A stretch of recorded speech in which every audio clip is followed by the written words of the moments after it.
On August 17, 1959, Miles Davis walked into Columbia's 30th Street studio in New York with 5 of the best jazz musicians in the world.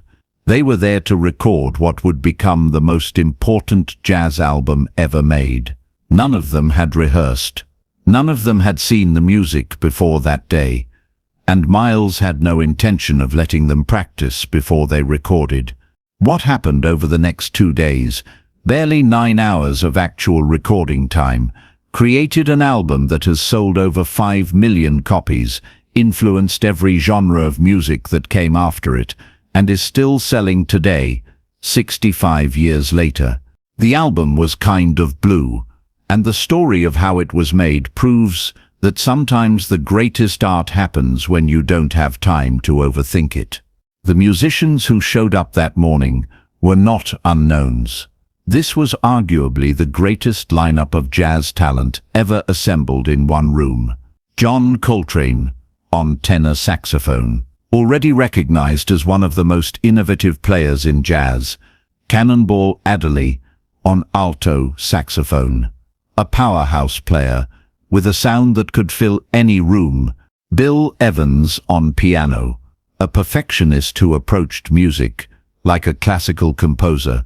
Paul Chambers on bass, the most recorded bassist in jazz history. Jimmy Cobb on drums, steady, sophisticated, exactly what Miles needed. And Miles Davis on trumpet, at 33 years old, already a legend with nothing left to prove. These were professionals who'd played together in Miles's band. But what Miles was about to ask them to do was something none of them had ever attempted before. When the musicians arrived at the studio that Monday morning, Miles handed them sketches of music, not full arrangements, not detailed compositions. Sketches, musical ideas written out in the simplest possible form. Bill Evans looked at the music and felt his stomach drop. These weren't songs in any traditional sense. They were modal scales, basically musical frameworks that told you what notes you could play, but not what notes you should play, or when you should play them. Miles, Bill said carefully, when do we rehearse these? Miles looked at him. We don't rehearse? No, we're recording them today. Bill stared at the music in his hands. Miles, I've never seen this before. None of us have. I know. We're going to record music we've never played before, without rehearsing. That's right. John Coltrane, who rarely questioned Miles, spoke up. Miles, this is different from anything we've done. We need time to work it out. Miles shook his head. If you rehearse it, you'll think too much. You'll start making it complicated. I want you to play what you feel the first time you see it. That's the sound I want. Cannonball Adderley looked at the other musicians. Nobody was comfortable with this. In jazz, even when you improvise, you rehearse the structure. You work out the arrangements. You practice the transitions. Miles was asking them to walk a tightrope without a net, in front of recording equipment that would capture every mistake. But Miles, Bill tried again. What if we make mistakes?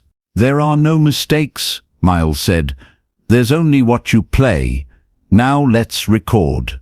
The first piece they attempted was So What, the song that would become one of the most recognizable pieces of music in jazz history.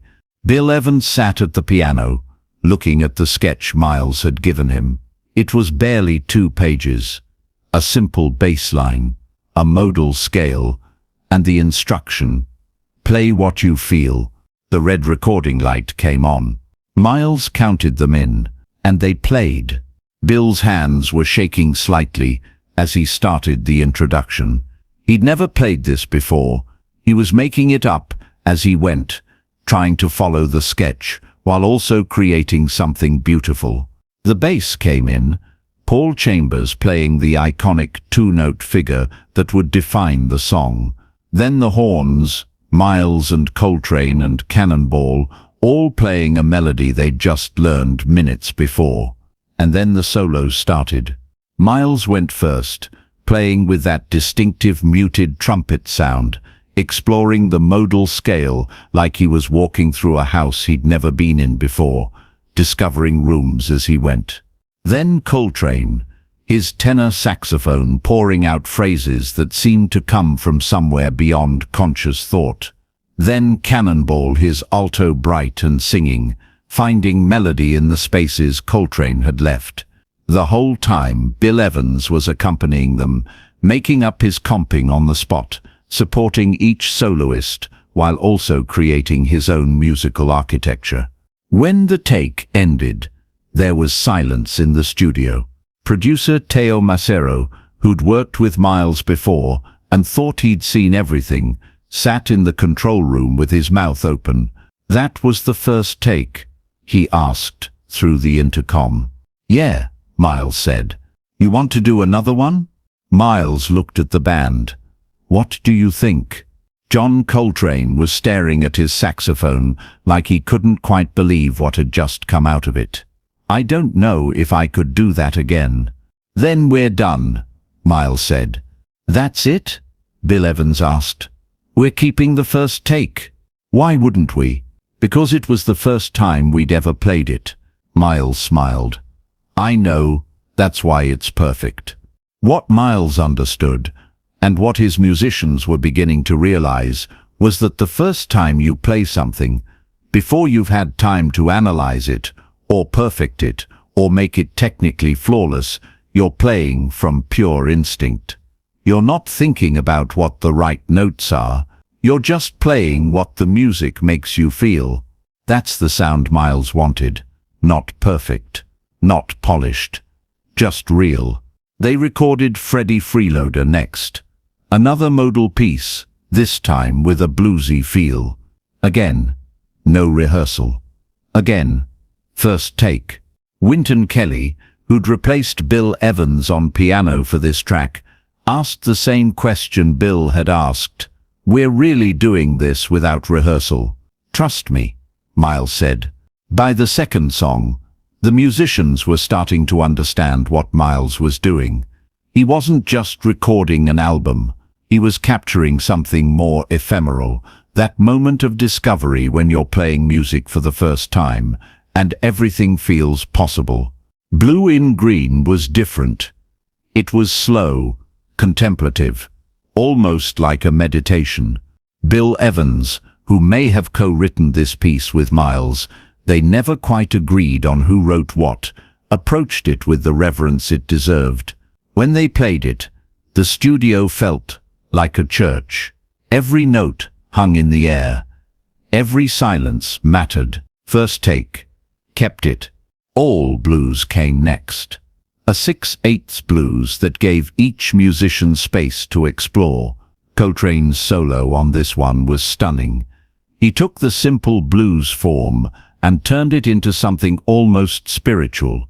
Cannonball followed with a solo that was pure joy, his alto saxophone singing like it was the happiest sound in the world. First take. Kept it. By the end of the first day, they'd recorded 4 of the 5 songs that would appear on the album, and almost every take they used was the first take. The musicians left the studio that Monday night in a kind of daze. They just created something extraordinary, and they'd done it by not trying to be extraordinary. The next day, August 18th, they came back to record the final piece, Flamenco Sketches. This one was the most demanding, 5 different modes, each creating a different emotional landscape. The musicians would have to navigate through all 5, making it up as they went, without getting lost. Bill Evans was particularly nervous about this one. "Miles, this is complicated. Can we at least run through it once?" "No," Miles said. "I want your first instinct." The recording light came on. They played it once. When it was over, Teo Macero came out of the control room. "I don't know what just happened in there, but that might be the most beautiful thing I've ever heard." "We keeping it?" Miles asked. "Miles, if you do another take, you might ruin it." So they kept the first take. In less than 9 hours of recording time, spread over 2 days, Miles Davis and his band had created Kind of Blue. 5 songs, almost all first takes, no rehearsals. When Columbia Records prepared to release the album in August 1959, they had no idea what they had. This wasn't bebop, which was the dominant form of jazz at the time. This was something new, modal jazz, where the improvisation came from, exploring scales rather than navigating chord changes. It was simpler in structure, but somehow more complex, emotionally. It was music that made you feel before you understood what you were feeling. The album was released with minimal fanfare. Columbia thought it might sell a few thousand copies to hardcore jazz fans. Within a year, it had sold 500,000 copies. Not just to jazz fans, to everyone. To people who'd never bought a jazz record before, to college students, to housewives, to people who just knew that when they put this record on, something in their chest opened up. The album stayed on the Billboard charts for 4 years straight. By 1970, it had sold over 2 million copies, making it the best-selling jazz album in history. By 2000, it had sold over 4 million copies.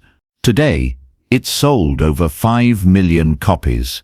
It's certified quintuple platinum. It's inducted into the Grammy Hall of Fame, the National Recording Registry, and basically every greatest albums ever made list in existence. And it's still selling. 65 years after it was recorded, people are still discovering Kind of Blue and having their minds blown by music that was made in essentially one take by musicians who'd never played it before. So what made it work? Bill Evans, years later, tried to explain it in the liner notes he wrote for the album. He talked about Japanese art, about how a Japanese master might practice a brushstroke thousands of times, but the actual painting would be done in one spontaneous motion, because if you think too much, you lose the spirit of it. That's what Kind of Blue was, the musical equivalent of that single perfect brushstroke. John Coltrane said that recording Kind of Blue changed how he thought about music. Before that session, he'd believed that great music came from mastery, from knowing your instrument so well that you could play anything. After Kind of Blue, he realized that great music sometimes comes from not knowing, from being in a space where you can't rely on technique or preparation, where you have to trust your instinct and just play. Miles forced us to be in the moment. Coltrane said, "We couldn't hide behind what we'd practiced. We had to be real." Cannonball Adderley talked about how terrifying it was. "I was sweating bullets on some of those takes. I had no idea if what I was playing was going to work.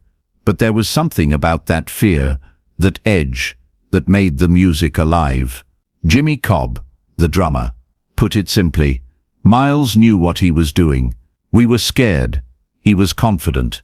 And somehow, that confidence made us play better than we knew we could." As for Miles, he never saw what the big deal was. In interviews later, when people would ask him about recording Kind of Blue in essentially one take with no rehearsal, he'd shrug. If musicians are good enough, they don't need to rehearse. They just need to listen to each other and play. But privately, to people close to him, Miles admitted that Kind of Blue was different. "I'll probably never make another record like that," he told his producer Teo Macero in the 1980s. Everything just came together perfectly. The right musicians, the right music, the right moment, and the fact that they didn't have time to overthink it. That's what made it special. The influence of Kind of Blue on music is impossible to measure. Every jazz musician who came after had to reckon with it. Modal jazz became a dominant form. Musicians started thinking about improvisation differently. But it went beyond jazz. Rock musicians studied it. Classical composers referenced it. Hip-hop producers sampled it. The opening of So What has been sampled or referenced in hundreds of songs across every genre. All blues became a standard that every jazz musician learns. Flamenco Sketches is still considered one of the most beautiful pieces of music ever recorded, and all of it was made in 2 days by musicians playing music they'd never seen before, trusting their instincts, not overthinking, just playing. Today, if you walk into any record store, Kind of Blue is still on the shelves. It's still selling. People who were born long after Miles died are discovering this album and having the same reaction people had in 1959. I don't know what this is, but it's beautiful. In 2019, on the album's 60th anniversary, Columbia released a special edition. It sold out in days. Because Kind of Blue isn't just an album. It's proof that sometimes the best art happens when you don't have time to make it perfect. When you just have to trust yourself and create. Miles Davis walked into a studio with 5 musicians and sketches of songs they'd never played. He said, "Don't rehearse, don't overthink it. Just play what you feel." And they created an album that has sold 5 million copies, influenced 3 generations of musicians, and is still considered one of the greatest artistic achievements in American history. All from first takes.